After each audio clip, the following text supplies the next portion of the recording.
Adventure Stories। लंबे बालों वाली सिंड्रेला।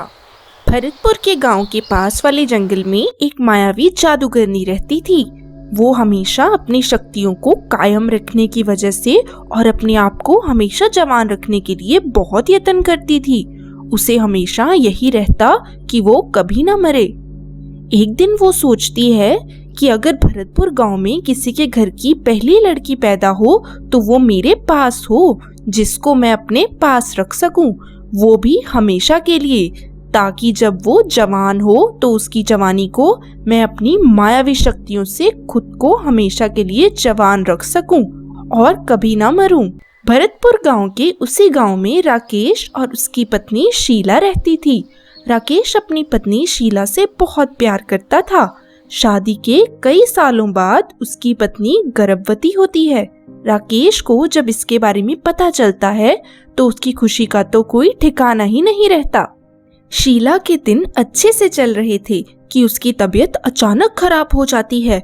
राकेश अपनी पत्नी का ख्याल बड़े अच्छे से रख रहा था, पर शीला की तबीयत अचानक ज्यादा खराब होने की वजह से उसे शहर के बड़े अस्पताल में भर्ती करवा देता है ताकि उसका इलाज अच्छे से हो सके। पर शीला की तबीयत सुधरने की वजह से और खराब होती जा रही थी।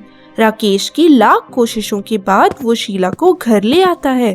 अपनी पत्नी की ऐसी हालत देखकर राकेश का मन बिल्कुल भी नहीं लगता था।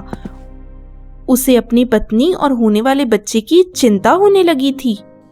तभी वो जंगल में एक साधु जी के पास जाता है।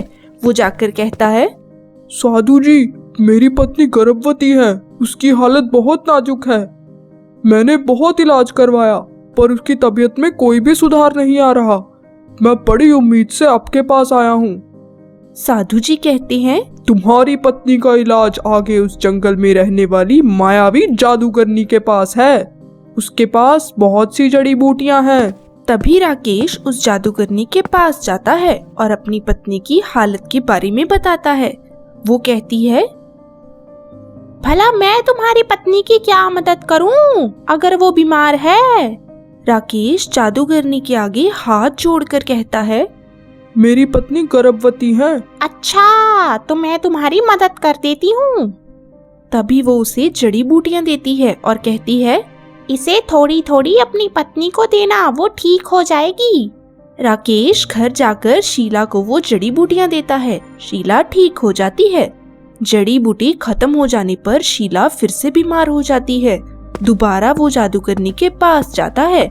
जादूगरनी को अच्छे से मालूम था कि राकेश अपनी पत्नी के लिए मेरे पास जरूर आएगा, ताकि जादूगरनी अपनी चाल पूरी कर सके। मेरी पत्नी की तबीयत फिर से खराब हो गई है। अच्छा, तो मैं उस जड़ी बूटी का तुम्हें बीज देती हूँ, जिससे तुम अपने घर के आंगन में उसे उगाकर अपनी पत्नी और बच्चे की जान बचा सकते हो। पर तुम्हें मेरी एक शर्त पूरी करनी होगी। कैसी शर्त? यही कि अगर तुम्हारी पत्नी की लड़की होगी तो उसे हमेशा के लिए मुझे ही देना होगा। सोच लो। ये बीज तुम अपने पास रखो। तुम जादूगरनी कभी किसी का भला नहीं कर सकती। उदास होकर राकेश घर आता है। कुछ दिनों बाद तो शीला की तबीयत ज्यादा खराब हो गई थी। उसकी उल्टियां बिल्कुल भी बंद नहीं हो रही थीं। तभी राकेश सोचता है, अगर मेरे लड़का हो गया तो वो हमारी ही जिम्मेवारी उठाएगा। लड़की हुई तो तब देखा जाएगा। इस वक्त मुझे अपनी पत्नी और बच्चे को बचाना होगा। अपनी शर्त के मुताबिक राकेश उससे बीज ले लेता है और उसे अपने आंगन में बो देता है। वो बीज बहुत जल्दी हो जाता है, जिससे शीला की जान बच जाती है। तभी शीला को एक लड़की पैदा होती है।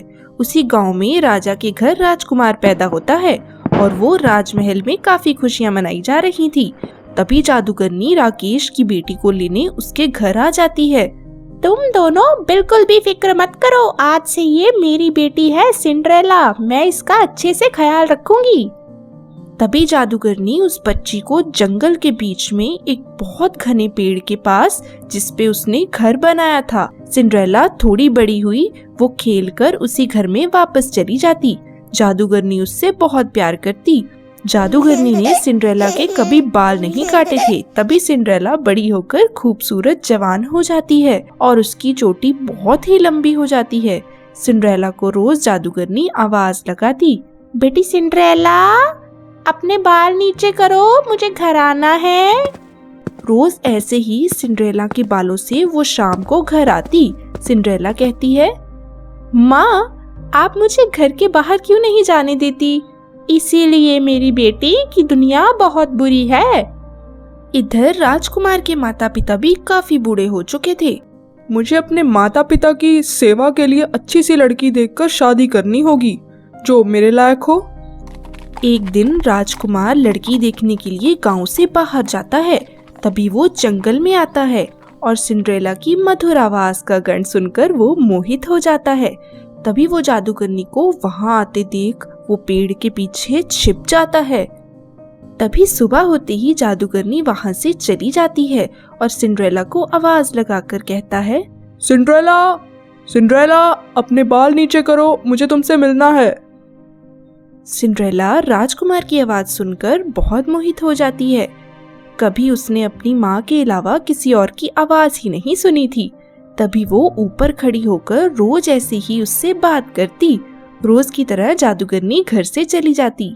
एक दिन राजकुमार कहता है, मुझे ऊपर आना है तुम्हारे पास और तुमसे बात करनी है। सिंड्रेला के बालों के सहारे राजकुमार उसके पास आ जाता है और कहता है, तुम बाहर क्यों नहीं आती? मेरी माँ कहती है कि दुनिया बहुत बुरी है। नहीं, ऐसा तो कुछ नहीं है। चलो, मैं तुम्हें ले जाने के लिए आया हूँ। तुमसे शादी करना चाहता हूँ। सिंड्रेला भी उससे प्यार करती थी। सिंड्रेला घोड़े पर सवार होकर राजकुमार के साथ चली जाती है। जादूगरनी जब घर आती है और उसकी चोटी के सहारे ऊपर चढ़ती है तो देखती है कि सिंड्रेला के सिर्फ बाल ही हैं। वो मुझे धोखा देकर वहाँ से भाग गई है। राजकुमार घर जाकर देखता है कि उसके माता पिता बिल्कुल स्वस्थ हैं। उसका पिता उससे बताता है कि गांव के राकेश के पास जड़ी बूटियां खाकर ही हम स्वस्थ हुए हैं। अच्छा पिताजी। सिंड्रेला को साथ लेकर सिंड्रेला के असली माँ बाप के घर राजकुमार जाता है। सिंड्रेला के सुनहरी बाल देखकर उसकी माँ उसे पहचान जाती है और उसे सारी बात बताती है। सिंड्रेला अपने माँ और पिता को देखकर उन्हें गले लगाती है। इस तरह दोनों के घर वालों की मर्जी से दोनों की शादी हो जाती है। उधर जादूगरनी को उसी पेड़ के ऊपर सदा के लिए कैद कर दिया जाता है। उसी के अंदर उसकी बुरी शक्तियां भी रह जाती हैं। राजकुमार और सिंड्रेला शादी करके अपना जीवन खुशी से जी रहे थे। सिंड्रेला पहली बार खुद को आजाद महसूस कर रही थी। शिक्षा, हमें किसी के बुरे वक्त में साथ देने की बजाय उसकी मजबूरी का फायदा नहीं उठाना चाहिए।